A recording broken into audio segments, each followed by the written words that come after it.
রাকিব, আমি তোকে দাঁড়াতে বলছি, তুই দাঁড়াবি না? আর একবার যদি আমার কথা না শুনিস তাহলে কিন্তু শেষ করে দিব। আমি দাঁড়াতে পারবো না আপু, আমাকে এখন যেতেই হবে। আম্মু আমাকে ডাকতেছে। নিচে যদি না যাই তাহলে আম্মু আমাকে মেরে ফেলবে। তুই আবার আমাকে আপু বললি? আমি তোর আপু হই না, বুঝতে পারিস না? এরপরও কেন আমাকে আপু বলে ডাকবি? আমি এই আপুরা সহ্য করতে পারি না, এটাকে তুই বুঝতে পারিস না? বলতে বলতেই নিশা রাকিবের দিকে এগিয়ে যাচ্ছিল, কিন্তু রাকিব পেছনের দিকেই যাচ্ছিল। রাকিব ভয় পেয়ে গেছে নিশা তার সাথে কি করতে চাইছে। রাকিব তখন নিশার দিকে তাকিয়ে বলে, এই নিশা আপু, তুমি কি পাগল হয়ে গেছো? তোমাকে বললাম না তুমি আমার দিকে এগিয়ে আসবে না। তুমি আমার দিকে এগিয়ে আসলে আমার কেমন জানি মনে হয় তুমি আমার থেকে দূরে থাকবে। ও তাই নাকি? তুই আমার হাত থেকে কিভাবে বাঁচতে পারিস আজ দেখবো পিচ্ছি। নিশা রাকিবের একদম কাছে চলে যায়। রাকিবের অস্বস্তি হতে করে নিশা তাকে জড়িয়ে ধরতে যাবে। রাকিব সেখান থেকে পালিয়ে যায়। নিশা তখন পিছন থেকে বলে ওঠে, পিচ্ছি, কতদিন তুই আমার থেকে পালিয়ে থাকতে পারবি? একদিন তোকে আমি আমার জামাই বানাবো, সেদিন বুঝতে পারবি আমি কি জিনিস। আদর করতে করতে তোকে একদম শেষ করে ফেলবো। আমি তোমাকে বিয়ে করতে পারবো না। তুমি আমার থেকে বয়সে বড়। আমি যদি তোমাকে বিয়ে করি তাহলে আমার বন্ধু আমাকে বুড়ির জামাই বলবে। বলে আমি সেখান থেকে পালিয়ে চলে আসলাম। আমার আম্মুর কাছে এবার আমার পরিচয় আপনাদেরকে দিয়ে দিই। আমি রাকিব চৌধুরী, বাবা মায়ের ছোট ছেলে। আমার একটা বড় বোন আছে, এবং এই যে মেয়েটা আমাকে ধরে নিয়েছিল সেই মেয়েটা হচ্ছে আমার বোনের বান্ধবী, সাথে আমার মামাতো বোন। দুজনের বন্ধুত্ব খুবই মারাত্মক লেভেলের। আমার উপর তাদের অত্যাচার দিনের পর দিন চলতেই থাকে। ওদিকে নিশা তখন নিজের বাসায় চলে গেল। তাদের বাসা বেশি দূরে না। বাসায় যাওয়ার পর তার মায়ের কাছে চলে গেল। তার আম্মু নিশাকে দেখে বলল, কি ব্যাপার নিশা, তুই কোথায় গিয়েছিলি? তোর বাবা তোর সাথে কি একটা গুরুত্বপূর্ণ কথা বলবে, সেই জন্য তোকে ডাকতেছিল। আম্মু, বাবা কোথায়? রুমে আছে, যা। এরপর সে তার বাবার রুমের মধ্যে চলে গেল। পিছন পিছন তার মাও আসলো। তার বাবা এই শহরে একজন নামকরা ব্যবসায়ী। যখন তার বাবার রুমে গেল তখন নিশার বাবা ইমরান সাহেব বলে উঠলেন, তুই এসেছিস মা, আমি তোর জন্য অপেক্ষা করছিলাম। একটা গুরুত্বপূর্ণ কথা বলবো, সেজন্য। আমার বন্ধু আছে না আরিফ, তার একটা ছেলে আছে লন্ডনে থাকে, আগামী সপ্তাহে দেশে আসবে। আমি চাচ্ছিলাম তার সাথে তোর বিয়ের ব্যবস্থা করতে। এই কথা শোনার পর নিশার মাথায় বাজ পড়ল। এটা সে কোনোদিনও মেনে নিতে পারবে না, কারণ সেটা রাকিবকে ভালোবাসে। কিন্তু রাকিব তার ভালোবাসা বুঝতে চায় না। এরই মধ্যে তাদের পরিবারের কেউ জানে না তাদের এই সম্পর্কের কথা। শুধুমাত্র রিয়া ছাড়া রিয়া একমাত্র জানে যে নিশা রাকিবকে ভালোবাসে। তখন সে তার বাবার দিকে তাকিয়ে বলে, বাবা, আমি তোমাকে বলেছি না আমি এখন বিয়ে করতে চাই না? এরপরেও তুমি আমাকে বারবার শুধু বিয়ের কথা বলো কেন? আমার এসব ভালো লাগে না, তুমি কি সেটা বুঝতে পারো না? এরপরেও তুমি আমাকে শুধু বিয়ের কথা বলতে থাকো কেন? ইমরান সাহেব জোর করতে থাকেন, কারণ তিনি তার বন্ধুকে কথা দিয়ে ফেলেছেন। এখন তিনি আর বিয়েতে না করতে পারবেন না। এরপর তিনি তার মেয়ের দিকে তাকিয়ে বললেন, আমি আমার বন্ধুকে কথা দিয়ে ফেলেছি, তার ছেলের সাথে তোমার বিয়ে দিব। এখন তুমি না করলে চলবে না। আমি তোমাকে তার সাথে বিয়ে দিতে চাই, এখন তুমি আপত্তি করলে চলবে না মা। আম্মু, তুমি দেখো, আমি বলেছি না আমি এখন বিয়ে করতে চাই না। সে কেন তার বন্ধুর সাথে কথা বললো আমাকে জিজ্ঞাসা না করে? এখন কাকে বিয়ে দিবে? আমি বিয়ে করতে পারবো না। নিশার মা তার কাছে আসলেন। নিশার মাথায় হাত বুলিয়ে দিয়ে বললেন, মা, এরকম করিস না। তোর বাবা কথা দিয়ে ফেলেছে, আর ছেলেটা অনেক ভালো, অনেক টাকা ইনকাম করতেছে, বিদেশে অনেক ভালো একটা চাকরি করে। দেশে এসে তোকে নিয়ে যাবে বিদেশে। তুই এত ভালো একটা ছেলেকে কেন অবহেলা করছিস? আরে আম্মু, তোমরা কি আমাকে টাকার কাছে বিয়ে দিতে চাচ্ছ নাকি? আমি ওই ছেলেটাকে বিয়ে করে সুখী হতে পারবো না, কারণ আমি তোমাদের ছেড়ে যেতে চাই না। আমি দেশে থাকতে চাই, তোমাদের আশেপাশে থাকতে চাই। তোমরা কেন আমাকে দূরে সরিয়ে দিতে চাচ্ছ? আমি যদি তোমাদের এতই অসুবিধা দিয়ে থাকি তাহলে আমি বাড়ি ছেড়ে চলে যাব, তোমরা আমাকে বলে দাও। বলে সে রাগ করে নিজের রুমের মধ্যে চলে আসলো। ওদিকে ইমরান সাহেব চিন্তায় পড়ে গেলেন। তার মেয়েকে তিনি কিভাবে বোঝাবেন? কোনোদিনও তার মেয়ের উপরে তিনি কোনো প্রকার জোর করে কথা বলেননি। তখন তিনি তার স্ত্রীর দিকে তাকিয়ে বললেন, মেয়েটাকে আমি কিভাবে বুঝাবো? আমি আরিফকে কথা দিয়ে ফেলেছি। আরিফের সাথে আমার অনেক দিনের বন্ধুত্বের সাথে সে আমার অনেক ভালো একজন ব্যবসায়িক পার্টনার।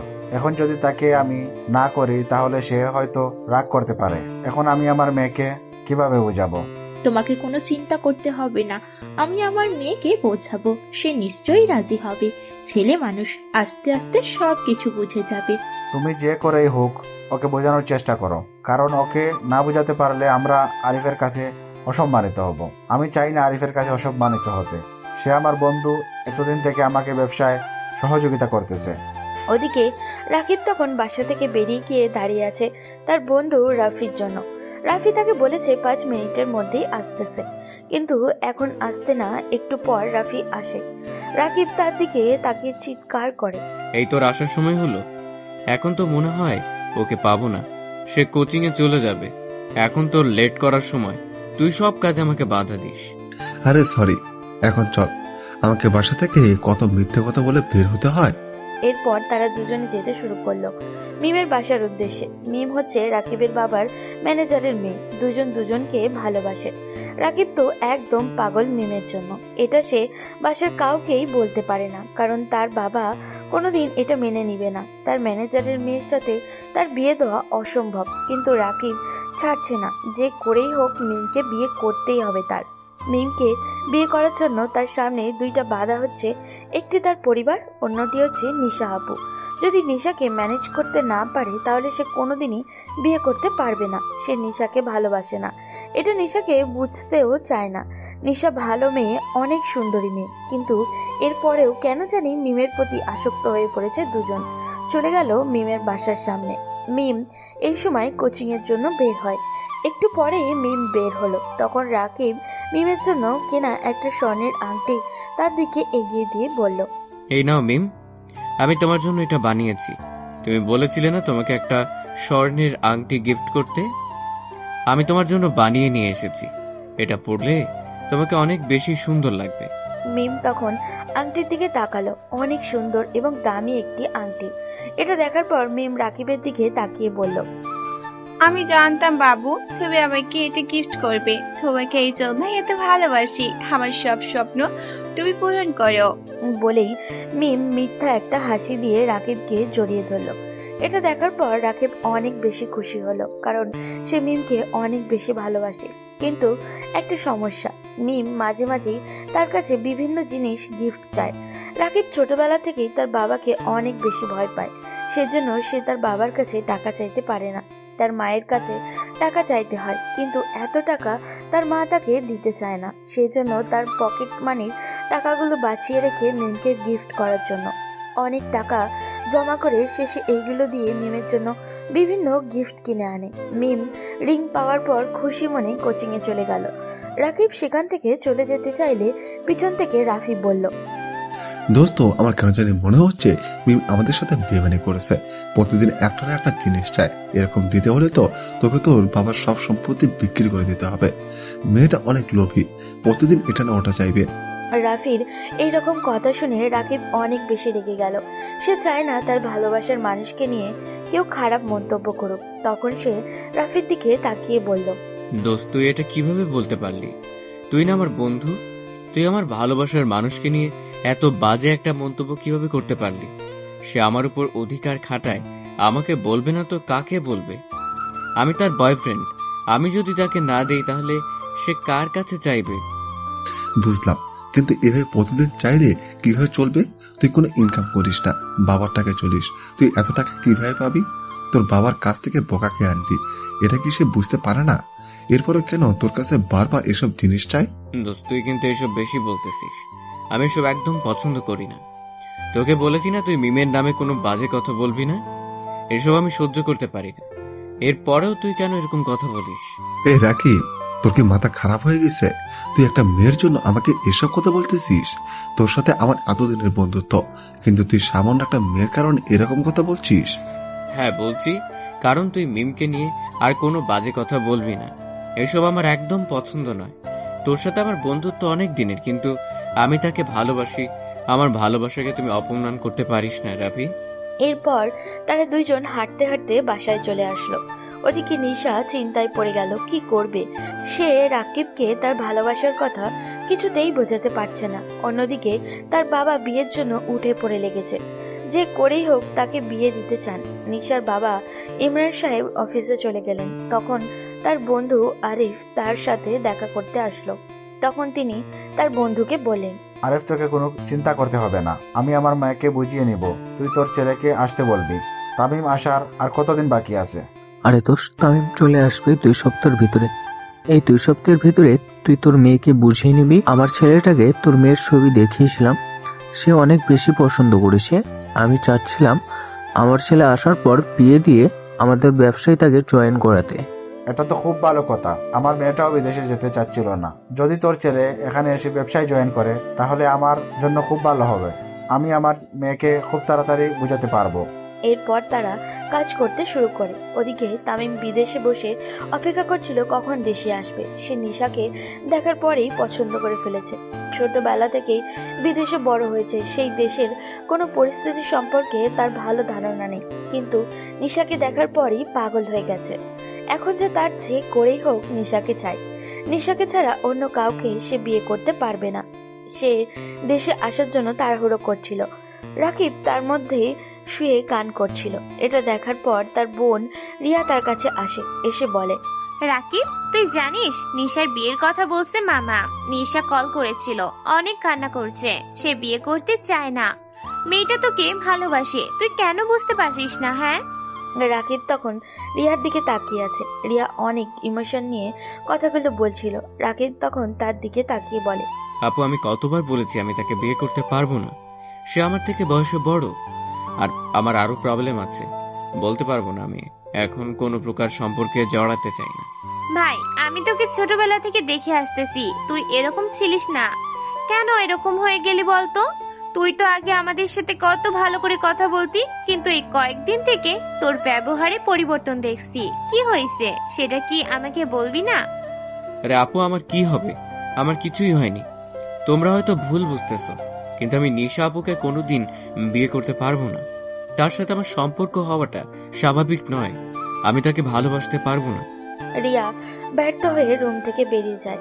সে নিশাকে কথা দিয়েছে সে যে করেই হোক রাকিবকে রাজি করাবে, কিন্তু কি করে রাকিবকে রাজি করাবে সে? একটা ছেলে সবকিছুর পর পুরুষ মানুষ, তাকে জোর করে কোনো কিছু করানো যায় না। ওদিকে নিশা কান্না করতে করতে ক্লান্ত হয়ে গেছে। পরের দিন সকাল হতেই রাকিব কলেজে যাওয়ার জন্য বের হচ্ছে। রাকিব বর্তমানে ইন্টার 2য় বর্ষে পড়াশোনা করছে। তাদের কলেজ ইন্টার 1ম বর্ষ থেকে শুরু করে অনার্স ফাইনাল ইয়ার পর্যন্ত আছে। কলেজে পৌঁছানোর পরেই মিমকে খুঁজতে শুরু করলো, কারণ মিমকে না দেখলে তার কিছুই ভালো লাগে না। যখন মিমকে দেখলো, মিমের পাশে চলে গেল। মিম তাকে দেখে এগিয়ে এসে জিজ্ঞাসা করলো, রাকিব, কেমন আছো? আমি তোমার জন্য অপেক্ষা করছিলাম এতক্ষণ ধরে। না, আমি ভালো আছি। তুমি কেমন আছো? তুমি আজকে রিংটা পরে এসেছো, তোমাকে অনেক সুন্দর লাগছে দেখি তোমার হাতটা। বলেই রাকিব মিমের হাতটা নিজের হাতের উপরে রাখলো। ওদিকে নিশা তখন ভার্সিটিতে প্রবেশ করছিল।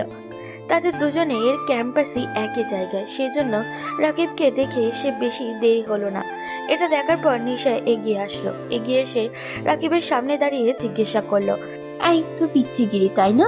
আমি সামনে দাঁড়ালেই সবকিছু ভুলে যাস, আর এখন একটা মেয়ের হাত ধরে বসে আছিস। রাকিব তখন সামনে নিশাকে দেখে ভয় পেয়ে গেল। এখন সে কি করবে? তখন সে ভয় পেয়ে নিশার দিকে তাকিয়ে বলল, আরে আপু, তুমি ভুল ভাবছো। মিমের সাথে আমার তেমন কোনো সম্পর্ক নেই। মিমকে শুধুমাত্র নিজের একটা ভালো ফ্রেন্ড ভাবি, আর কিছুই না। এই কথা শোনার পর মিম রেগে গেল। কিছু বলতে যাবে তার আগেই নিশা তাকে টেনে নিয়ে গেল। রাকিব তখন পিছন থেকে শুধু ইশারায় বলতে চাইছিল। নিশা তখন মিমকে জিজ্ঞাসা করলো, কিছুটা দূরে নিয়ে গিয়ে বলল, এই মেয়ে, সত্যি করে বলো, রাকিবের সাথে তোমার কি সম্পর্ক? আরে আপু, আপনি ভুল করছেন। রাকিব শুধুমাত্র আমার ভালো একটা ফ্রেন্ড, এর বাইরে আমার কিছুই না। সে আমার অনেক ভালো একটা বন্ধু। তুমি মেয়ে মানুষ হয়ে ছেলেদের সাথে বন্ধুত্ব করছো? তুমি তোমার মেয়ে বন্ধু বান্ধবদের সাথে বন্ধুত্ব করবে। আমার পিছির দিকে যেন আর কোনোদিন হাত বাড়াতে না দেখি। মিম কোনো কথা বলছে না, চুপচাপ দাঁড়িয়ে আছে। এরপর নিশা তাকে পাঠিয়ে দিয়ে ক্লাসে চলে আসলো। এরপর মিম রাগ করে রাকিবের সামনে গিয়ে দাঁড়িয়ে পড়ল। তুমি প্রেম করো এটা কেন আমাকে বললে না? তুমি আমাকে ভালোবাসো, আমার অন্য একটা মেয়ের সাথে সম্পর্ক রেখেছো, এটা কেন করলে রাকিব? আমি তখন মিমকে কিভাবে বুঝাবো নিশা? আপুর সাথে আমার কোনো সম্পর্ক নেই। সে শুধুমাত্র আমার পিছনে ঘুরে মিম আমার উপর অনেক বেশি রেগে গেছে। আমি তখন তার দিকে তাকিয়ে বললাম, তুমি যেটা ভাবছো সেটা ভুল ভাবছো। নিশা আপুর সাথে আমার কোনো সম্পর্ক নেই। সে আমার মামাতো বোন, সবসময় আমার পিছনে ঘুরে, কিন্তু আমি তাকে ভালোবাসি না। আমি তো শুধু তোমাকে ভালোবাসি, কিন্তু সে আমার উপর জোর করে। তুমি ওই মেয়েটার আশেপাশে যাবে না, ও তোমার থেকে বড়। এরপরও কেন তোমার পেছনে ঘুরে? তুমি তোমার পরিবারকে কিছু বলতে পারো না? আমি কাকে বলবো? আমার বোনকে বলবো? সে তো নিশার অনেক ভালো একটা বান্ধবী। সে পর্যন্ত আমাকে এই কথা বলে যে আমি নাকি নিশা আপুকে ভালোবাসতে যাব, কিন্তু এটা কোনোদিন সম্ভব তুমি বলো? আর বাবা মাকে কি বলবো? তাদেরকে আমি কিছুই বলতে পারবো না। আমি বাবাকে অনেক বেশি ভয় পাই, আর মা নিশা আপুকে অনেক বেশি ভালোবাসে। সে কোনোদিন এই কথা মেনে নেবে না, উল্টো আমার উপর রাগ করবে। মিম কিছুক্ষণ চুপ করে থাকলো। সে কি বলবে কিছুই বুঝে উঠতে পারছিল না। এরপর রাকিবের দিকে তাকিয়ে বলল, জানো, আমার সব বান্ধবীদের কাছে আইফোন নতুন ভার্সন যেটা বের হয়েছে সেটা আছে, কিন্তু আমার কাছে নেই। তারা সবাই আমাকে অপমান করে। তাদের বয়ফ্রেন্ড তাদেরকে কিনে দিয়েছে, কিন্তু আমি তোমাকে বলতেই পারছি না। মিম নতুন আইফোন বের হয়েছে সেটা কিনতে চায়, কিন্তু তার বাবাকে বলতে কোনোদিন কিনে দিবে না। তার বাবা অফিসের একটা ম্যানেজার, এত টাকা তিনি কোথায় পাবেন? তার 1 মাসের বেতনও এত টাকা নয়। আইফোনের দাম যত। রাকিব তখন মিমের কথা শুনে কিছুক্ষণের জন্য চুপ করে থাকলো। সেও এত টাকা কোথায় পাবে? তার কাছে এত টাকা নেই, মাত্র 1 লাখ টাকা আছে, কিন্তু আইফোনের দাম 1,80,000 টাকা। এত টাকা সে কোথায় পাবে? কিন্তু এখন মিমের অভিমান ভাঙাতে হলে তাকে যে করেই হোক টাকা ম্যানেজ করতেই হবে। সে মিমকে ছাড়া বাঁচবে না। তখন সে মিমকে বলে, মিম, তোমাকে কোনো চিন্তা করতে হবে না, আমি আছি না। ওরা তোমাকে আর অপমান করতে পারবে না। আমার কাছে 1 লক্ষ টাকা আছে, বাকি টাকা ম্যানেজ করে নিব। এই সপ্তাহের ভিতরেই তোমাকে আমি আইফোন কিনে দিব। তোমার বান্ধবীদেরকে তুমি দেখাতে পারবে। তুমি যখন যেটা প্রয়োজন আমাকে এসে বলবে। মিম তখন খুশি হয়ে গেল। সে এটাই চাইছিল, তার যখন যেটা প্রয়োজন এটাই সে রাকিবের কাছ থেকে নেবে, তাই রাকিব তাকে সেটা কিনে দিবে। এই জন্যই মিম রাকিবকে এত বেশি ভালোবাসে। ভালোবাসা বললে ভুল হবে। সে রাকিবের সাথে সম্পর্ক রেখেছে শুধুমাত্র টাকারই জন্য। রাকিবের কাছ থেকে অনেক কিছু সে গিফট হিসাবে পায়। এই জন্যই রাকিবের সাথে সম্পর্ক এত লম্বা করেছে মিম। আগেও অনেক প্রেম করেছে, কিন্তু এত দামি দামি গিফট কারোর কাছ থেকেই পায়নি। রাকিবের কাছ থেকে পেয়েছে, সেই জন্য রাকিবের সাথে লম্বা সময় প্রেম করছে মিম। তখন হাসি মুখে রাকিবের দিকে তাকিয়ে একটা ফ্লাইং কিস দেয়, বলে ওঠে, এই জন্যই বাবু তোমাকে এত বেশি ভালোবাসি। তুমি আমার সব স্বপ্ন পূরণ করো। তুমি ওই মেয়েটার থেকে দূরে থাকবে। আমি তোমাকে কোনো মেয়ের সাথে দেখতে চাই না। তুমি শুধুই আমার। আচ্ছা মিম, চলো আমরা ক্লাসে চলে যাই। এখন এখানে বসে থাকলে যে কেউ দেখে ফেললে আমাদেরকে সন্দেহ করবে। এরপর যদি আবুকে বলে দেয় তাহলে বাবা মা আমার উপর রাগ করবে। আমাদের সম্পর্কের কথা এখনো কেউ জানে না। আমি একটা চাকরি পেয়ে নেই, এরপর সবাইকে বলে তোমাকে আমি বিয়ে করব। কেন রাকিব, তোমার বাবার অফিসে চাকরি করতে পারো না? তোমার বাবার এত বড় একটা অফিস, আমার বাবা সেখানে চাকরি করেন, আর তুমি অন্য একটা চাকরি করবে কেন? আমি বাবার অফিসে চাকরি করে তোমাকে বিয়ে করতে চাই না। আমি নিজে কিছু একটা করতে চাই। বাবার অফিসে চাকরি করলে বাবার কথা মেনে চলতে হবে, আর আমি বাবাকে অনেক বেশি ভয় পাই। মিম কিছুই বলল না, কারণ সে রাফিককে বিয়ে করতে চায় না, শুধুমাত্র কিছুদিন সম্পর্ক রাখবে। ক্লাসে যাওয়ার পর তারা দুজনেই একসাথে বসলো। রাফি পিছন থেকে সবকিছু দেখছিল, কিন্তু কিছুই বুঝলো না, কারণ সে এতদিন থেকে রাকিবের ব্যবহার লক্ষ্য করেছে। কিভাবে এত বেশি পাল্টে গেল রাকিব। তার এই অস্বাভাবিক আচরণ রাফি কিছুতেই মেনে নিতে পারছে না। তাদের বন্ধুত্ব অনেক গাঢ় ছিল, তারা দুজনেই অনেক ভালো বন্ধু ছিল, কিন্তু কয়েকদিন থেকেই রাকিব সবার সাথে অস্বাভাবিক আচরণ করছে, যেটা কেউ মেনে নিতে পারছে না। কলেজ শেষ করে রাকিব বাসায় ফিরে গেল, গিয়ে তার মায়ের কাছে চলে গেল। মায়ের কাছে গিয়ে বলল, আম্মু, তোমাকে আমি একটা কথা বলতে চাই। তুই আমাকে একটা কথা বলবি, সেটা আবার জিজ্ঞাসা করতে হয় নাকি? তাড়াতাড়ি বলে ফেল, আমার অনেক কাজ আছে। কি বলতে চাস? আসলে আমার একটা বন্ধু আছে, সে অনেক বেশি অসুস্থ। তার চিকিৎসার জন্য অনেক টাকা প্রয়োজন। আমি চাইছিলাম তাকে একটু সহযোগিতা করতে। তুমি বাবাকে বলে আমাকে 1 লক্ষ টাকা দিতে পারবে? রাকিবের মা তখন তার দিকে তাকান, কি বলবেন কিছু বুঝে উঠতে পারছিলেন না। ছেলের এরকম ব্যবহার দেখে তিনি কিছুটা অবাক হয়েছেন। এরপর তিনি একটু মুচকি হেসে বললেন, আচ্ছা ঠিক আছে বাবা, তোর বন্ধুর চিকিৎসার জন্য তোর বাবাকে বলবো সব ব্যবস্থা করে দিতে। তোর বন্ধুর ঠিকানা তোর বাবার কাছে দিয়ে দিস। আমি তখন ভয় পেয়ে গেলাম, যদি সব কথা জেনে যায় তাহলে আমার জন্য অনেক বড় একটা বিপদ অপেক্ষা করেছে। আমি তখন আম্মুর দিকে তাকিয়ে বললাম, আসলে আম্মু তুমি বুঝতে পারছো না, তার বাবা আগে অনেক বড় লোক ছিলেন, কিন্তু হঠাৎ করে তার ব্যবসায় অনেক ক্ষতি হয়েছে, যার কারণে সে অনেক বেশি অর্থনৈতিকভাবে দুর্বল হয়ে পড়েছে। এখন তারা কারোর কাছ থেকে সহযোগিতা নিতে চাচ্ছিল না। আমি চাচ্ছিলাম লুকিয়ে তাদেরকে সহযোগিতা করতে। যদি বাবা যান তাহলে সবাই জেনে যাবে এই বিষয়টা, এরপর তারা সাহায্য গ্রহণ করতে চাইবে না, লজ্জা পাবে। তুমি বাবাকে বলে লুকিয়ে আমাকে টাকাগুলো ম্যানেজ করে দাও, আমি লুকিয়ে তাদেরকে টাকাগুলো দিয়ে আসবো। তার মা কিছুটা সন্দেহজনক দৃষ্টি নিয়ে তার দিকে তাকান, কিন্তু নিজের ছেলের এরকম মানুষের প্রতি ভালোবাসা দেখে তিনি কিছুটা খুশি হন। এরপর রাকিবের দিকে তাকিয়ে বলেন, আচ্ছা বাবা, ছেলেটা অসুস্থ হলে অবশ্যই আমি তোর বাবার সাথে কথা বলে টাকার ব্যবস্থা করে তোকে দিচ্ছি। রাকিব খুশি মনে নিজের রুমের মধ্যে চলে যায়। সে ভালোবাসার মানুষের জন্য কিছু একটা করতে পারবে এটা ভেবেই অনেক বেশি আনন্দ লাগছিল। কিন্তু তার বাবা মায়ের সাথে সে বেইমানি করছে, এর কারণ কিছুটা খারাপ লাগছিল। ওদিকে রাকিবের বাবা যখন বাসায় ফিরে আসেন তখন তার মা রুমের মধ্যে যান, গিয়ে বলেন, রাকিব তোমাকে একটা কথা বলতে চাইছিল কিন্তু বলতে পারছিল না, সেই জন্য আমাকে বলছে তার একটা বন্ধুর নাকি অনেক বেশি অসুস্থ, মৃত্যুর সাথে লড়াই করতেছে। সে তার বন্ধুকে সহযোগিতা করতে চায়। আমাদের তো আল্লাহ কম দেয়নি, যদি ছেলেটা একটু সুস্থ হয়ে যায় তুমি কি 1 লক্ষ টাকা দিতে পারবে? রাকিবের বাবা কিছুক্ষণ চুপ করে থাকেন। তার কেন জানি অদ্ভুত মনে হচ্ছিল সবকিছু। তখন তিনি তার স্ত্রীর দিকে তাকিয়ে বলেন, রিমা, তুমি একটা জিনিস লক্ষ্য করছো? এই 2 মাসে রাকিবের ব্যবহার কেমন জানি হয়ে গেছে। সে মাঝে মাঝেই আমার কাছে এসে টাকা চাচ্ছে, তোমাকে বলে আমার কাছ থেকে টাকা নিয়ে যাচ্ছে। আগে তো এরকম ছিল না, হঠাৎ করে কেন এরকম হলো? আমার কেন জানি মনে হচ্ছে সে খারাপ পথে চলে যাচ্ছে।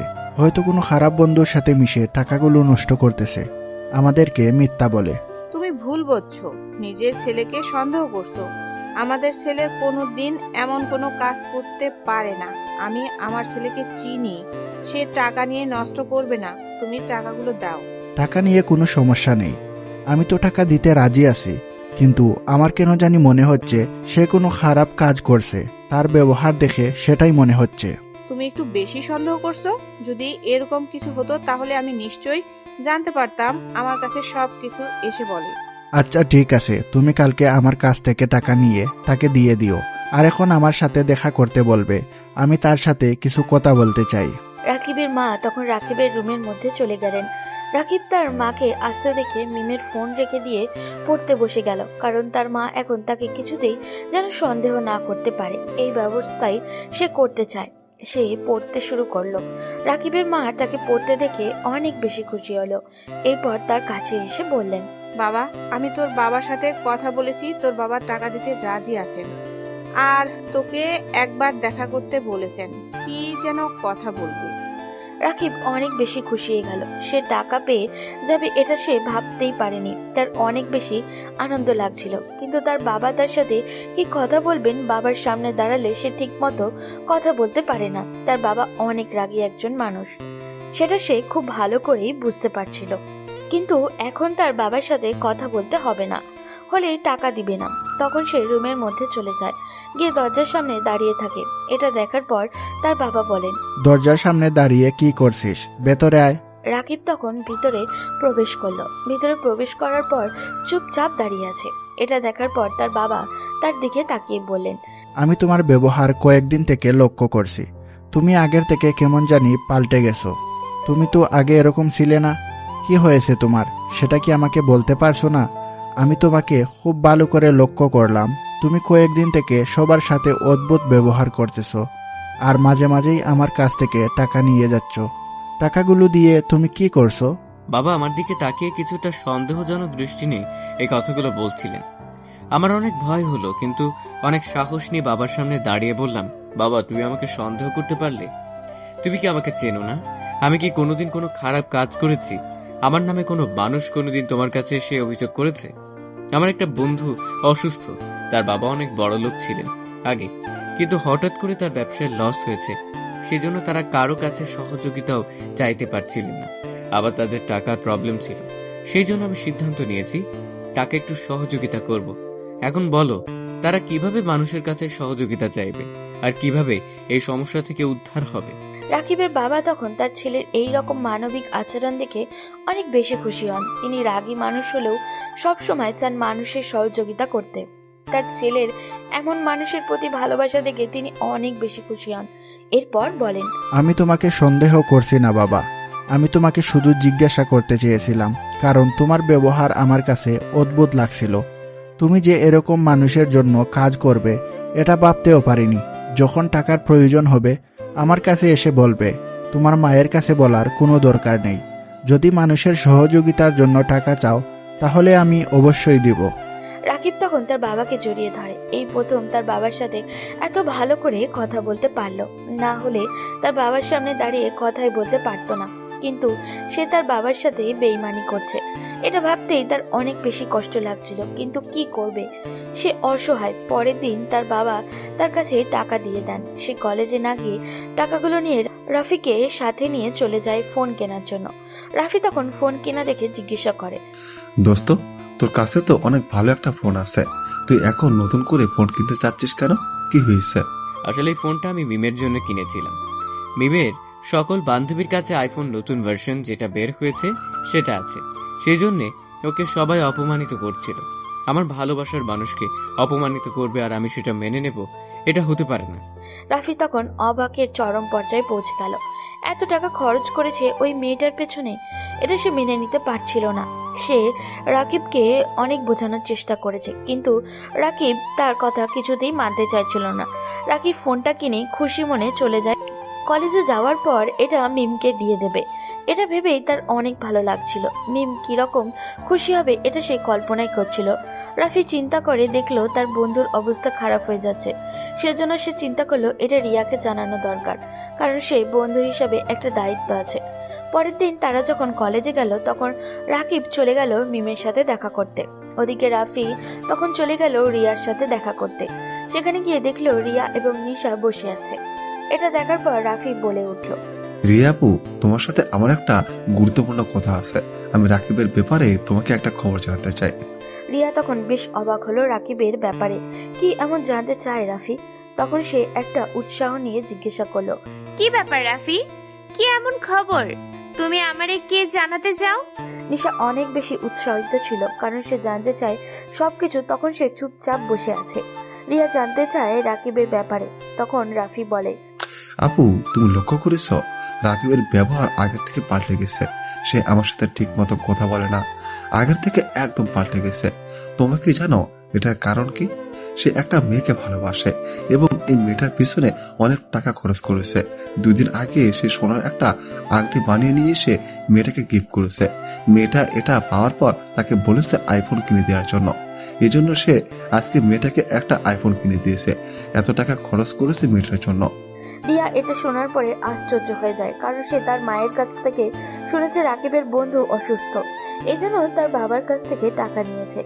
এটা শোনার পর রাকিবের প্রতি তার অনেক রাগ হয়, কিন্তু রাফির সামনে বলে, রাফি, তুমি তো জানো আমার ভাইটা একটু বোকা টাইপের, সে খুব তাড়াতাড়ি মানুষকে বিশ্বাস করে ফেলে। তুমি এক কাজ করবে, রাকিব কখন কি করে সবকিছু আমাদেরকে জানাবে। একটু কষ্ট করে, বন্ধু হিসেবে তোমার একটা দায়িত্ব আছে, তুমি সেটা পালন করবে। তুমি যা হয় আমাদেরকে এসে বলবে। হ্যাঁ হ্যাঁ আপু, এটার জন্য আমি তোমাদের কাছে এসেছি। তার এরকম ব্যবহার আমার কাছে খুবই খারাপ লাগছিল। এমন যদি করে তাহলে তার জীবন নষ্ট হয়ে যাবে। মেয়েটা তাকে ব্যবহার করছে, এটা তাকে আমি কিছুতেই বোঝাতে পারছি না। নিশা কান্না করে দিয়েছে। এটা শোনার পর সে বিশ্বাস করতেই পারছিল না রাকিব এতটা নিচে নেমে যেতে পারে। যে মানুষটাকে সে নিজের জীবনের চেয়েও বেশি ভালোবাসে, সেই মানুষটা তার সাথে এত বড় বেইমানি করবে, এটা সে ভাবতেও পারছিল না। এরপর রাফি সেখান থেকে চলে যায়। নিশা রিয়াকে জড়িয়ে ধরে কান্না করতে শুরু করে। রিয়া, এখন আমি কি নিয়ে বাঁচবো? রাকিব এটা কি করলো? রাকিবকে ছাড়া আমি বাঁচতে পারবো না। সে আমাকে ছেড়ে অন্য একটা মেয়েকে ভালোবাসবে, এটা আমি কোনোদিন মেনে নিতে পারবো না দোস্ত। নিশা, তুই কান্না করবি না। আমি আজকে আম্মুর সাথে গিয়ে কথা বলবো। এরকম চলতে দেয়া যাবে না। সে আম্মুর কাছ থেকে মিথ্যা কথা বলে টাকা নিয়েছিল। তারা সবাই অনেক বেশি খুশি ছিল তার ব্যবহারে, কিন্তু এত বড় একটা বেইমানি করবে এটা আমরা ভাবতেও পারিনি। তার মানে কালকে মেয়েটা আমাকে মিথ্যা কথা বলেছে? মেয়েটা এতটা চালাক আমি ভাবতেও পারিনি। আমাকে বলেছে সে নাকি শুধুমাত্র বন্ধু হয় রাকিবের, আর এভাবে তার থেকে সব টাকা পয়সা নিয়ে যাচ্ছে। এরপর তারা দুজন ক্লাস না করে বাসায় ফিরে আসে। ওদিকে রাকিব তখন ফোনটা দিয়ে মিমের কাছে বলে, মিম, আমি আমার মায়ের কাছে মিথ্যে কথা বলে টাকাটা ম্যানেজ করেছি। তোমাকে আমি সত্যি অনেক বেশি ভালোবাসি। তুমি আমাকে কোনোদিন ছেড়ে যাবে না তো? মিম তখন মিথ্যা একটা হাসি দিয়ে অভিনয় করে রাকিবকে জড়িয়ে ধরে বলে, পৃথিবী যদি উল্টে যায়, সূর্য পশ্চিম দিকে উঠতে শুরু করে, এরপরেও আমি তোমাকে ভালোবাসবো। আবার পেছনে কত ছেলে ঘুরঘুর করে, কিন্তু আমি কাউকেই পাত্তা দিই না, শুধুমাত্র তোমাকে ভালোবাসি বলে। তুমি আমার কাছে অক্সিজেনের মতো। তুমি যদি পাশে থাকো তাহলে আমি নিশ্চিন্তে যে কোনো কাজ করতে পারি। রাকিব অনেক বেশি খুশি হয়, কারণ তার ভালোবাসার মানুষটা শুধুমাত্র তাকেই ভালোবাসে। এই ভাবতেই তার অনেক বেশি আনন্দ লাগছিল। ওদিকে রিয়া আর নিশা বাসায় ফিরেছে। রিয়া গিয়ে তার মায়ের সাথে দেখা করে চিৎকার করে বলে, আমি বলেছিলাম না তোমার ছেলেকে তুমি বিশ্বাস করবে না? সে এখন খারাপ পথে চলে গেছে। তার ব্যবহার আমার কাছে অদ্ভুত লাগছিল। এরপরেও তুমি কেন তাকে টাকা দিলে? তুমি কি জানতে চাও সে টাকা দিয়ে কি করেছে? রাকিবের মা তখন অবাক হয়ে যায়। কি বললে? কিছুই বুঝতে পারছিল না তখন তিনি। রিয়ার দিকে তাকিয়ে বললেন, কেন, কি হয়েছে? সে তো বললো তার বন্ধু অসুস্থ, সেজন্য টাকা নিয়ে গেল। তুই এভাবে চিৎকার করছিস কেন? আর তোদের অবস্থায় এরকম হলো কেন? কি হয়েছে? বন্ধুর চিকিৎসা, তাই না? তোমার ছেলে তোমাকে মিথ্যা কথা বলে তার গার্লফ্রেন্ডের জন্য আইফোন কিনতে চলে গিয়েছিল। এর আগের দিন সে একটা সোনার আংটি গিফট করেছে তার গার্লফ্রেন্ডকে। এইভাবে তোমাদের কাছ থেকে মিথ্যা কথা বলে বলে টাকা নিয়ে সে এইভাবে মেয়েদের পেছনে উড়াচ্ছিল। রাকিবের মা তখন এই কথা শোনার পর অনেক বেশি রেগে যান। তিনি বিশ্বাসই করতে পারছিলেন না তার ছেলে এতটা খারাপ হয়ে যাবে। তখন তিনি নিশার দিকে তাকিয়ে বলেন, নিশা, রিয়া যেটা বলছে সেটা কি সত্যি? রাকিব কি এরকম কাজ করছে? নিশা কান্না করে ফেলে। সে কিভাবে তার ফুপির কাছে এই কথাটা বলবে? তার ভিতরটা ফেটে আসছিল। এরপর সে আস্তে আস্তে বলে, হ্যাঁ ফুপি, রিয়া যেটা বলছে সেটা সত্যি। আজকে আমরা তার বন্ধুর কাছ থেকে সব কিছুও শুনেছি। তার কোনো বন্ধু সুস্থ নয়, এটা সে মিথ্যা কথা বলেছে টাকা নেওয়ার জন্য। ওই ছেলেটাকে আমার ছেলে বলতে আমার ঘৃণা হচ্ছে। আমার তাকে কতটা বিশ্বাস করেছিলাম। তার বাবা কালকে পুরো রাত আমাকে শুধু বলেছে তার ছেলের কথা, তার ছেলে মানুষের পাশে দাঁড়াবে। এটা ভাবতেই তার অনেক বেশি আনন্দ লাগছিল, কিন্তু মানুষটার বিশ্বাস নিয়ে এভাবে খেলা করলো। ও হয়তো এখনো বুঝতে পারছে না সবকিছু। তোমরা তাকে বেশি কিছু বলবে না, তাকে শুধু এইসব পথ থেকে ফিরে আসতে বলবে। বেশি কিছু বলো যদি, তাহলে নিজের কোনো ক্ষতি করে ফেলবে। এখনো সে ভালো মন্দ বুঝতে শিখেনি। তুই এটা কি বলছিস নিশা? সে এখনো ভালো মন্দ বুঝতে পারে না মানে? তার কি বয়স কম হয়েছে? হ্যাঁ, এখন সে আর স্কুলে পড়ে না, সে কলেজে উঠেছে। এখন তার বোঝার বয়স হয়ে গেছে। আজ ওকে একটা শাস্তি দেওয়া দরকার, না হলে দিনের পর দিন এরকম করে যাবে। কয়েকদিন পর তো দেখবে বাবার টাকা চুরি করে নিয়ে গিয়ে মেয়েদের পিছনে দৌড়াচ্ছে। নিশা তখন কোনো কথা বলছে না, চুপচাপ বসে আছে। ওদিকে রাকিব মিমকে নিয়ে চলে যায় রেস্টুরেন্টে খাবার খাওয়ার জন্য। সেখানে খেয়ে বাসায় ফিরে আসে, কিন্তু বাসায় তার জন্য কি অপেক্ষা করছিল সেটা সে ভাবতেও পারছিল না। যখন বাসায় ফিরে আসে তখন প্রায় সন্ধ্যা হয়ে গিয়েছে। রাকিবের বাবা বাসায় ফিরে এসেছেন এবং রিয়ার কাছ থেকে সবকিছু শুনে ফেলেছেন। এটা শোনার পর তিনি অনেক বেশি রেগে যান এবং ভেতরে ভেতরে অনেক বেশি কষ্ট পেয়েছেন। তার ছেলেকে এরকম করবে তিনি কল্পনাও করতে পারেননি। যখন রাকিব বাসায় ফিরে রুমে যেতে চায় তখন তার বাবা পিছন থেকে বলেন, রাকিব, এদিকে এসো, তুমি আমার সামনে দাঁড়াও। রাকিব কিছুটা অবাক হয় তার বাবার এমন গম্ভীর কণ্ঠ শুনে। সে তার বাবার সামনে গিয়ে দাঁড়ায়। তখন তার বাবা রাগের চোখে তার দিকে তাকিয়ে বলেন, তোমার কোন বন্ধু অসুস্থ? তুমি আমার কাছ থেকে টাকা নিয়ে গেলে। চলো, তোমার ওই বন্ধুকে দেখতে যাব। রাকিব তখন তার বাবার দিকে তাকিয়ে আছে, কি বলবে কিছুই বুঝে উঠতে পারছে না। সে মিথ্যে কথা বলেছে এটা হয়তো তার বাবা জানতে পেরে গেছে। তখন সে বাবার দিকে তাকিয়ে বলল, আব্বুর বাবা মা ওকে নিয়ে চলে গেছে ওর বাসায়। এখন তোর সাথে দেখা করা যাবে না। আমি তোমাকে অন্য একদিন দেখা করতে নিয়ে যাব। সে সুস্থ হয়ে আসুক, তাকে আমার বাসায় নিয়ে আসবো। এই কথা শোনার পর তার বাবা ভীষণভাবে রেগে গেলেন। তার থেকে এগিয়ে এসে তার গালে থাপ্পড় দিতে শুরু করলেন। এই প্রথম তার বাবা তার গায়ে হাত তুলেছেন। আগেও তার বাবাকে অনেক বেশি ভয় পেত, কিন্তু কোনোদিনও তার বাবা গায়ে হাত তোলে না, কিন্তু আজকে তার গায়ে হাত তুলল। অনেক বেশি কষ্ট লাগছিল, কিন্তু কি করবে সে? তার বাবা এখন তার দিকে তাকিয়ে বললেন, তোকে আমার সন্তান বলতে আমার ঘৃণা লাগতেছে। আমি তোকে বিশ্বাস করেছিলাম, এই বিশ্বাসের কারণে আমি তোকে টাকা দিয়েছিলাম। তুই টাকাগুলো নিয়ে নষ্ট করে ফেলেছিস, আমার কোনো দুঃখ নেই। তুই যদি আমার কাছ থেকে টাকাগুলো বলে নিয়ে যেতি তাহলে আমি তোকে টাকা দিতাম। তুই নিয়ে নষ্ট করে ফেললেও আমার কোনো কষ্ট ছিল না। আল্লাহ আমাকে কম দেন নাই। আমার টাকা পয়সা সব কিছু তোর জন্য। তুই নষ্ট করে ফেললে আমার কোনো কষ্ট নেই, কিন্তু তুই আমার সাথে বেইমানি করেছিস, এটাই আমার কাছে সবচেয়ে বড় কষ্টের। তখন তার মা তার দিকে এগিয়ে আসলেন, এসে তার সামনে দাঁড়িয়ে বললেন, আমি তাকে বিশ্বাস করতাম, সবার কাছে গল্প করতাম আমার ছেলেটা ফাজিল হলেও কারোর সাথে কোনোদিন বেইমানি করবে না, কিন্তু তুই আমার সাথে বেইমানি করছিস। আমি সবার কাছে গল্প করতাম তোকে নিয়ে, আর তুই সেই আমাকে কষ্ট দিলি, এভাবে আমার সাথে বেইমানি করলি। তুই তোর গার্লফ্রেন্ডের জন্য গিফট কেনার জন্য টাকা নিয়ে গেছিস আর বলছিস তোর বন্ধুর অপারেশনের জন্য। এটা কতটা সিরিয়াস একটা ব্যাপার তুই বুঝতে পারছিস? ওকে সব বুঝিয়ে কোনো লাভ নেই। ও একদম নষ্ট হয়ে গেছে। আমি ওকে আমার ভাই বলে কোনো দিনও পরিচয় দিব না। ওর কত বড় সাহস তোমাদের সাথে বেইমানি করে, তাও আবার ওরকম বাজে একটা মেয়ের জন্য। ওই মেয়েটা কিরকম সেটা হয়তো সে জানে না। তখন তার বাবা রিয়ার দিকে এগিয়ে গেলেন, গিয়ে বললেন, রিয়া, তুমি আমাকে বলো ওই মেয়েটা কে? ওর সাথে আমি কথা বলতে চাই।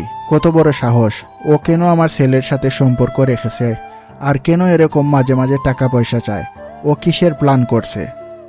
এটা কোথায় শুনলে তুমি অবাক হয়ে যাবে বাবা, কারণ ওই মেয়েটা হচ্ছে তোমাদের ম্যানেজারের একমাত্র মেয়ে। ওই মেয়েটাই সবকিছু করে বেড়াচ্ছে, অনেক ছেলেদের সাথে সম্পর্ক রেখেছে, কিন্তু তোমার ছেলেকে এটা বোঝাতেই পারছে না। সে সত্যিকারের ভালোবাসাকে পেছনে রেখে মিথ্যা ভালোবাসার পেছনে ঘুরে বেড়াচ্ছে। যদি ওই মেয়েটাকে পরীক্ষা করে দেখতে পারতো তাহলে বুঝতে পারতো ভালোবাসাটা, কিন্তু সে এসবের মধ্যে নেই। সে এখন মজনু হয়ে গেছে লাইলার প্রেমে। রাকিব চুপচাপ কথাগুলো শুনছিল, কারণ সে অন্যায় করেছে। এই কথাগুলো তার শোনা দরকার। ওদিকে নিশা তার এই অবস্থা দেখে কান্না করে দিয়েছে। মেয়েটা তাকে অনেক বেশি ভালোবাসে, তার কষ্ট সহ্য করতে পারছে না। তখন সে তার ফুপির দিকে তাকিয়ে বলল, তুমি এরকম করো না, ও ভুল করে ফেলেছে, ওকে ক্ষমা করে দাও। মামা, তোমাকেও বলছি, তুমি ওকে ক্ষমা করে দাও।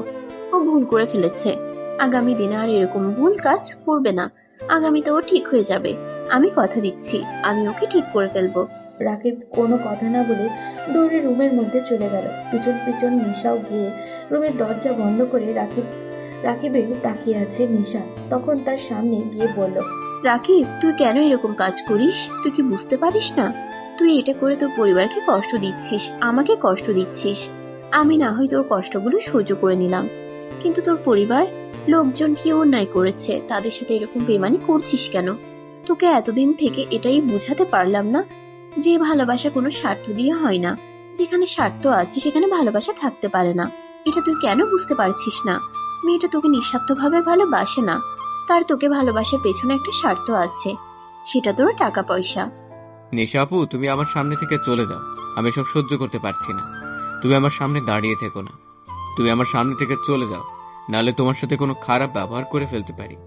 রাকিব চিৎকার করে কথাগুলো বলল। এই প্রথম রাকিবকে এমন রেগে থাকতে দেখেছে নিশা, কিন্তু নিশা সেখান থেকে এক পাও নড়ল না। উল্টে রাকিবকে বলল, ওই মেয়েটা লোভী, ও লোভ করেছে তোর টাকা পয়সার উপরে। না হলে কোনোদিন কোনো মেয়েকে দেখেছিস তার প্রেমিককে বলতে গিয়ে এরকম দিনের পর দিন? মেয়েটা তোর টাকা পয়সা দেখেছে, এটার উপর লোভ করেছে। এটা তুই বুঝতে পারছিস না? তুই এখনো পড়াশোনা করতেছিস, মেয়েটা জানে এর পরেও কেন তোর কাছে এত কিছু চাই দিনের পর দিন। রাকিব নিজের ভালোবাসার মানুষের ব্যাপারে এরকম কথা সহ্য করতে পারছিল না সে। নিশার গালে ঠাস করে একটা থাপ্পড় দিয়ে পড়ল। সে আমাকে ভালোবাসে, সেই জন্য আমার কাছে চায়। অন্য কারো কাছে চাইবে নাকি? সে তো অন্য কাউকে ভালোবাসে না, আমাকে ভালোবাসে, তাই আমি তাকে সব দিব। পারলে তুমি আটকে দেখাও। আমি জানি তুমি এসব করেছো, এসব করে এখন আমার সামনে ভঙ্গি করবে না। আমি জানি তুমি বাবা মাকে এসব কথা বলে আমার উপর রাগিয়ে দিয়েছো, আর এখন এসে আমার সামনে সহানুভূতি দেখাচ্ছ। নিশা গালে হাত দিয়ে দাঁড়িয়ে থাকলো। এত বড় সাহস রাকিবের কি করে হলো, এটা সে কল্পনাও করতে পারছে না। কিন্তু রাকিবের হাতে থাপ্পড় খাওয়ার পরেও সে চুপচাপ দাঁড়িয়ে থাকে। এরপর কান্না করতে করতে বলল, রাকিব, তুই এটা কিভাবে করতে পারলি? তুই আমার গালে থাপ্পড় মারলি? আচ্ছা ঠিক আছে, আমি চলে যাচ্ছি এখান থেকে, কিন্তু তুই একটা কথা মনে রাখবি, একদিন তুই এই কাজটার কারণে অনেক আফসোস করবি। কিন্তু তুই হয়তো সেদিন আমাকে কাছে পাবি না, সেদিন তুই এই পরিবারের কাউকে পাবি না, সেদিন তোকে একা একা কান্না করতে হবে। আমি তোকে নিঃস্বার্থভাবে ভালোবেসেছিলাম, কিন্তু তুই আমার ভালোবাসাকে মূল্য না দিয়ে এরকম সস্তা একটা মেয়ের পিছনে পড়ে আছিস। বলে নিশা কান্না করতে করতে সেখান থেকে বেরিয়ে গেল। রিয়া নিশাকে এভাবে কান্না করতে করতে বেরিয়ে যেতে দেখে রাকিবের রুমের মধ্যে আসলো। রাকিব চুপচাপ বসে আছে। এটা দেখার পর রিয়া তার পাশে এসে বসে বলল, তুই আজ যেটা করলি সেটা অনেক বড় একটা অন্যায় করেছিস নিশা। নিশা কান্না করে বাড়ি থেকে বের হয়ে যাচ্ছে, এটা আমি দেখেছি। তবে তোকে একটা কথা বলে রাখি, একদিন তুই এই নেশার জন্য কান্না করবি, কিন্তু সেদিন আমি তোকে নেশার থেকে দূরে সরিয়ে নিব। নিশা যদি ইচ্ছে করে তোর কাছে আসতে চাই, এরপরও আমি তোকে নিশার কাছে যেতে দিব না, কারণ আমি আমার বান্ধবীকে কোনো দিনও এরকম একটা জঘন্য ছেলের সাথে থাকতে দিব না। রাকিব বুঝতে পারলো একটু পর পর একজন চলে আসবে, এসে তাকে এভাবে জ্ঞান দিবে। সেজন্য সে বাড়ি থেকে বেরিয়ে গেল। বাড়ি থেকে বেরিয়ে যাওয়ার পর হাঁটতে শুরু করলো রাস্তা দিয়ে। কিন্তু তার কেমন যেন মনে হচ্ছিল তার সাথে মিম কি নাটক করছে, কিন্তু সে নিজের জীবনের চেয়েও বেশি ভালোবাসে।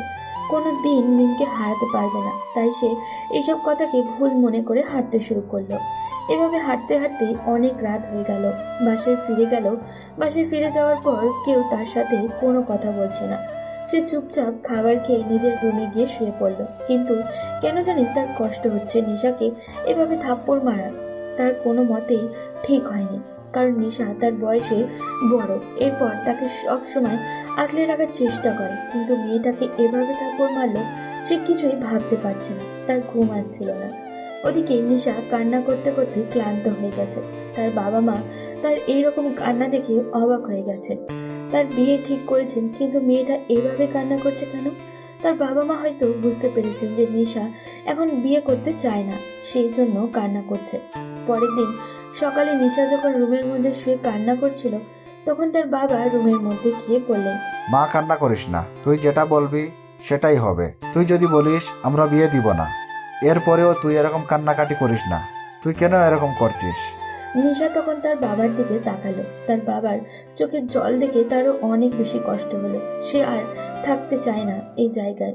এই জায়গায় থাকলে রাকিবের কথা বারবার তার মনে হবে, তারপর কষ্টও হবে। সেই জন্য সে চায় এখান থেকে চলে যেতে চায়। তখন সে তার বাবার দিকে তাকিয়ে বলল, বাবা, আমি দেশে থাকতে চাই না, আমাকে তুমি বিদেশে পাঠিয়ে দাও, আমি ওখানে পড়াশোনা করব।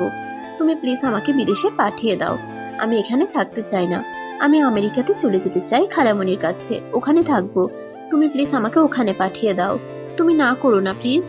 এই কথা শোনার পর ইমরান সাহেব অনেক অবাক হয়ে গেলেন। তিনি কি বলবেন কিছুই বুঝে উঠতে পারছিলেন না। তার মেয়ে এরকম হঠাৎ আবদার করবে তিনি কল্পনাও করতে পারেননি। এরই মধ্যে নিশার মাও সেখানে চলে আসলো। তারা দুজনে অনেক বোঝাতে শুরু করলো, কিন্তু নিশা কিছুতেই বুঝতে চাইছে না। সে দেশে থাকতে চায় না, দেশের বাইরে চলে যেতে চায়, এটাই তার একমাত্র কথা। অন্য কোনো কথা সে বলছে না।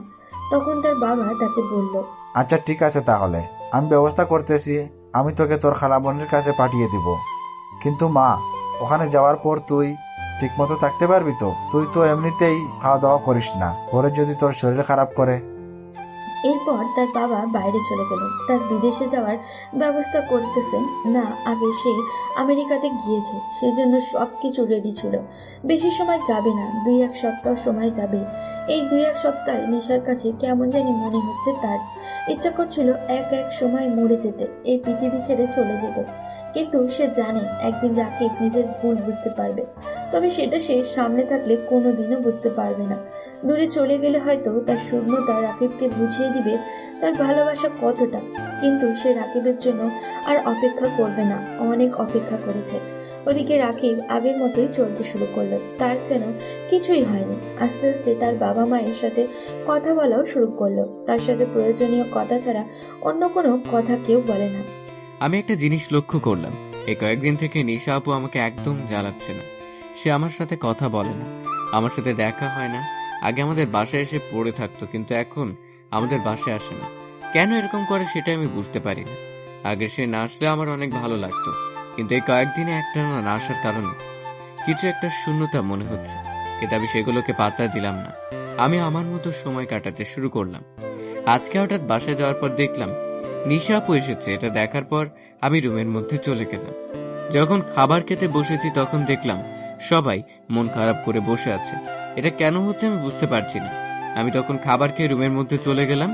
একটু পর নিশা আপু আমার রুমের মধ্যে আসলো। আমি তখন কোনো কথা বলছি না, তার দিকে তাকিয়ে আছি। সে কান্না করছে, এটা আমি স্পষ্ট দেখতে পাচ্ছি। আমার থেকে লুকিয়ে কান্না করার চেষ্টা করছে। তখন সে আমার দিকে তাকিয়ে বলল, রাকিব, আমি তোকে অনেক জ্বালাই, অনেক কষ্ট দেই, তাই না রে? আমি চলে যাচ্ছি, আর তোকে জ্বালাবো না। আমি আর তোকে কোনো কষ্ট দেব না। এই কথা শোনার পর রাকিবের খারাপ লাগতে শুরু করলো। মেয়েটা এরকম করে কথা বলছিল, ভেতরটা ফেটে কথাগুলো বের হয়ে আসছিল। রাকিব তখন তার দিকে তাকিয়ে বলল, কি ব্যাপার, হঠাৎ করে সিদ্ধান্ত নিলে কেন? তুমি তো এই দেশেই ভালো আছো, আমেরিকাতে যাওয়ার কি দরকার? না, আমি কারো কষ্টের কারণ হয়ে থাকতে চাই না। কেউ আমার জন্য বিশৃঙ্খলা সৃষ্টি করুক, কেউ আমার জন্য নিজের স্বপ্নকে শেষ করে ফেলুক, এরকম আমি চাই না। সবাই সুখে থাকুক, এটাই চাই। আমি কারোর পথে কাঁটা হতে চাই না, সেজন্য চলে যাচ্ছি। ভালো বলে সে বেরিয়ে চলে গেল। আমি তখন তার যাওয়ার দিকে তাকিয়ে আছি। কি করব কিছুই বুঝতে পারছি না। সে এভাবে চলে গেল, সে কান্না করছিল। আমি তার কান্নাও থামাতে পারলাম না, তাকেও থামাতে পারলাম না। আমি তখন মনে মনে কিছুটা হলেও খুশি হলাম, কারণ এখন আর সে আমাকে জ্বালাতে পারবে না। এখন বাবা মায়ের কাছে আর কেউ বেচার দিতে পারবে না। আপুকে দেখলাম কান্না করতে করতে প্রায় বেহুশ হয়ে গেছে। আমারও খারাপ লাগলো, কিন্তু মুখের মধ্যে কিছু একটা আটকে গেছে, মনে হচ্ছে কোনো কথা বলতে পারছি না। সে বাড়ি থেকে বেরিয়ে গেল। বাড়ির মধ্যে একটা অশান্তি চলে আসলো। আমি তখন রাকিবের পাশে থেকে বের হয়ে আসলাম। আমি ভাবছিলাম একটাবার যদি আমাকে জড়িয়ে ধরে বলতো, তুমি থেকে যাও বাসায়, তোমাকে সামনে দেখতে চাই, তুমি থেকে যাও, এই দেশে আমি তোমার জ্বালাতন সহ্য করব। তাহলে আমি নিশ্চয়ই এই দেশে থাকতাম। হয়তো তাকে জ্বালাতাম না, কিন্তু এই দেশে থাকতাম। কিন্তু একটাবারও এই দেশে থাকার কথা বললো না, শুধু ভদ্রতার খাতিরে বলল কেন চলে যাবে। আমার অনেক কষ্ট হলো, কিন্তু সেখান থেকে বের হয়ে চলে আসলাম আমার বাসায়। বাবা সবকিছুই ব্যবস্থা করে ফেলেছেন। এভাবে আরো কয়েকদিন কেটে গেল। আজকে আমি চলে যাচ্ছি আমেরিকাতে, কিন্তু কারোর সাথে দেখা করলাম না, কারণ দেখা করলে কষ্ট আরো বেশি হয়ে যাবে। আমার কারণে কেউ কষ্ট করুক, এটা আমি চাই না। সেই জন্য একা একাই চলে আসলাম এয়ারপোর্টে। বাবা মা জোর করে আসতে চেয়েছিলেন, কিন্তু আমি তাদেরকে রেখে এসেছি। বিমানের মধ্যে বসে আছি। নিজের দেশের মাটি ছেড়ে চলে যেতে হবে বিদেশে, যেখানে কাউকে চিনি না, শুধু নিজের কয়েকজন আপন আছে। তাদের সাথে তেমন আগে কোনো কথা হতো না, মাঝে মাঝে শুধু সম্পর্কের খাতিরে কথা হতো। এই কথাগুলোর মাঝে কোনো ভালোবাসা ছিল না, কিন্তু এখন তাদেরকে আপন করে নিতে হবে। খুব কষ্ট হচ্ছিল নিজের দেশ ছেড়ে চলে আসতে, কিন্তু পারছিলাম না দেশে থাকতে। বিমান আকাশে উঠতে শুরু করলো। আকাশের দিকে তাকালাম, আকাশটা কত বিশাল। এই আকাশের মতো যদি রাকিব আমাকে ভালোবাসতো, তাহলে হয়তো তার বুকে নিজের চিরদিনের ঠিকানা বানিয়ে নিতাম। এসব চিন্তা করছিলাম, কিন্তু একজনকে ভালোবেসেছি, তাকেই ভালোবেসে নিজের জীবনটা কাটাবো। আমি না হয় নিঃস্বার্থ প্রেমিকের মতো এই নিষ্ঠুর পৃথিবীতে বেঁচে থাকলাম। কেউ হয়তো আমাকে ভালোবাসবে না, কিন্তু আমি না হয় দূর থেকেই ভালোবেসে যাব। জীবনে কত মুহূর্তের সম্মুখীন আমাদেরকে হতে হয়, কত মুহূর্ত আমাদেরকে কত কষ্ট দিয়ে চলে যায়। কিন্তু এরকম পরিস্থিতি আমাদের জীবনকে এমনভাবে আটকে দিয়ে যায়, যেটা আমরা কল্পনাও করতে পারি না। এই পরিস্থিতি থেকে বের হতে হলে আরো কয়েকটা জীবন চলে যাবে, এরকম মনে হয়। আমার কাছে ভালোবাসা সে তো একটা ছোট্ট শব্দ, কিন্তু এই শব্দের ভিতরে কত অনুভূতি, কত আবেগ লুকিয়ে থাকে, সেটা হয়তো ভাষায় বলে প্রকাশ করা সম্ভব নয়। লেখকের কলমের কালি যেখানে গিয়ে শেষ হয়ে যায়, সেখান থেকেই ভালোবাসার শুরু হয়। কোনোদিন নিঃস্বার্থ ভালোবাসার কথা কোনো লেখক লিখতে পারবে না, কারণ ভালোবাসার কথা লিখতে হলে নিঃস্বার্থ প্রেমিকের প্রয়োজন। কিন্তু লেখকেরও স্বার্থ আছে, সে লেখার পেছনে পরিশ্রম করে, তার লেখার মাধ্যমে মানুষ তাকে ভালোবাসবে, এই স্বার্থ নিয়ে সে লিখছে। হ্যাঁ, আমিও সেই স্বার্থ নিয়েই লিখছি। ঘড়ির কাঁটায় সময় রাত ৩:৩২। হ্যাঁ, নির্ঘুম জেগে থাকতে হয় আমাদের। গভীর রাতে নাকি আবেগের বর্ষণ হয়, সেসব ধরার চেষ্টা করি। হয়তো সে লেখাটাকে নিজের নেশা বানিয়ে নিয়েছে, কিন্তু ভালোবাসা কোনো নেশার মধ্যে সীমাবদ্ধ নয়। ভালোবাসা হচ্ছে আকাশের মতো বিশাল সমুদ্রের মতো উত্তাল, যেখানে ঢেউগুলো মানুষের জীবনকে উত্তাল সমুদ্রের মতো বানিয়ে ফেলেছে। সেটা হয়তো মানুষ কল্পনাও করতে পারে না। নিঃস্বার্থ ভালোবাসায় কোনো চাহিদা থাকে না। মনে রাখবেন, যেখানে চাহিদা আছে সেখানে ভালোবাসা নেই। আমি রাকিবকে কেন এত ভালোবেসে ফেললাম এটা আমি বলে বোঝাতে পারবো না, কারণ আমি তাকে সত্যিকার ভালোবাসি। আর সত্যিকার অর্থে যারা ভালোবাসে তারা কোনোদিন ভালোবাসার কারণ বর্ণনা করতে পারে না। কারণ লাগার কারণ বর্ণনা করা যায়, ভালোবাসার কারণ বর্ণনা করা অসম্ভব। পাহাড় কেটে হয়তো হাতে নিয়ে আসা সম্ভব, কিন্তু ভালোবাসার কারণ বর্ণনা করা কোনো মানুষের পক্ষে কোনোদিন সম্ভব নয়। যদি কাউকে পছন্দ করার পেছনে তার কোনো বিশেষ কোনো গুণ আপনার চোখে পড়ে, তাহলে সেটা ভালোবাসা নয়, সেটা ভালো লাগা। সেই গুণটা আপনার ভালো লাগে তাই বলেছেন ভালোবাসেন, এটাকে ভালো লাগা বলে, ভালোবাসা বলে না। আপনি জানেন তার সেই গুণটা আপনার কাছে ভালো লাগে, সেই জন্য তাকে আপনি ভালোবাসেন। হয়তো কারোর রূপ দেখে আপনি ভালোবাসলেন, তার মানে তার রূপের প্রেমে আপনি পড়েছেন। আপনার ভালো লাগার পেছনে তার রূপ ভূমিকা পালন করেছে। কিন্তু যখন রূপ সীমিত হয়ে যাবে, সে বৃদ্ধ হয়ে যাবে, তার রূপ যৌবন সবকিছু ঝরে পড়ে যাবে, তখন কি হবে? তখন তো সেই গুণগুলো আপনার চোখের সামনে থেকে সরে যাবে। তখন দেখবেন আপনার তাকে ভালো লাগে না। আপনি নতুন কাউকে খুঁজে নিতে মরিয়া হয়ে উঠবেন। আপনি নতুন কাউকে খুঁজে নিতে মরিয়া হয়ে পড়েছেন। হয়তো আপনার পরিস্থিতি আপনাকে নতুন মানুষের খোঁজ দেবে না, কিন্তু ওই মানুষটার সাথে থাকতে আপনার ভালো লাগবে না, তার সাথে ভালো থাকতে পারবেন না, অশান্তি শুরু হবে। ভালোবাসা হচ্ছে এমন একটা জিনিস যেটার কারণ বর্ণনা করা যায় না। কাউকে ভালোবাসার জন্য তার মধ্যে কোনো বিশেষ গুণ থাকার প্রয়োজন হয় না। তাকে ভালোবাসার পেছনে তার প্রতিটা জিনিস আপনার ভালো লাগতে হবে। যে অভ্যাসের কারণে মানুষ তাকে অপছন্দ করে, আপনাকে সেই অভ্যাসটাকেই ভালোবাসতে হবে, কারণ এটা তার অভ্যাস। তাকে মানিয়ে নিতে হলে এগুলো আপনাকে মানিয়ে নিতে হবে। প্রত্যেকটা জিনিসের একটা বিপরীত প্রতিক্রিয়া থাকে, কিন্তু ভালোবাসার কোনো বিপরীত প্রতিক্রিয়া নেই। ভালোবাসার তুলনা ভালোবাসার মাধ্যমেই হয়। তাই কোনো মানুষ, কোনো লেখক কোনোদিন ভালোবাসার কোনো কাহিনী লিখতে পারবে না। লেখকের কাছে হয়তো বইয়ের সমাহার থাকবে, তার কাছে হয়তো অনেক শব্দ থাকবে সুন্দর সুন্দর, কিন্তু সেই শব্দের মাধ্যমে ভালোবাসার অনুমান সে কোনোদিনও করতে পারবে না। এটা আমি বিশ্বাস করি, সেজন্য দূরে চলে আসলাম। আমি জানি না রাকিব কোনোদিন আমার জীবনে বর্ষার মেঘের মতো আবার ঝরে পড়বে কিনা, কোনোদিন তাকে শ্রাবণের সেই নীল আকাশের মধ্যে সাদা মেঘের মতো আমার আশেপাশে ঘুরতে দেখবো কিনা জানি না। বসন্তের মতো তার মিষ্টি শুভসে আমি মুগ্ধ হব কিনা। তবে সে যদি ভালো থাকে তাহলে আমি গ্রীষ্মের সেই কড়া রোদেও নিজেকে বিলিয়ে দিতে রাজি। ভালো থাকুক আমার প্রিয় মানুষগুলো, ভালো থাকুক তাদের স্বপ্নগুলো। আমেরিকাতে পৌঁছে যায়। অনেক জার্নি করে এসেছে নিশা, শরীরটা ভীষণ ক্লান্ত। সে এরকম জোরে চলে এসেছে কারণ তার বাবার পছন্দ করা ছেলেকে সে বিয়ে করতে চায় না। সেই ছেলেটাকে বিয়ে করলে হয়তো সে মিথ্যা প্রতিশ্রুতি দিতে পারত, কিন্তু সে চায়নি ছেলেটাকে মিথ্যা প্রতিশ্রুতি দিয়ে, কারণ সে একজনকে ভালোবাসে।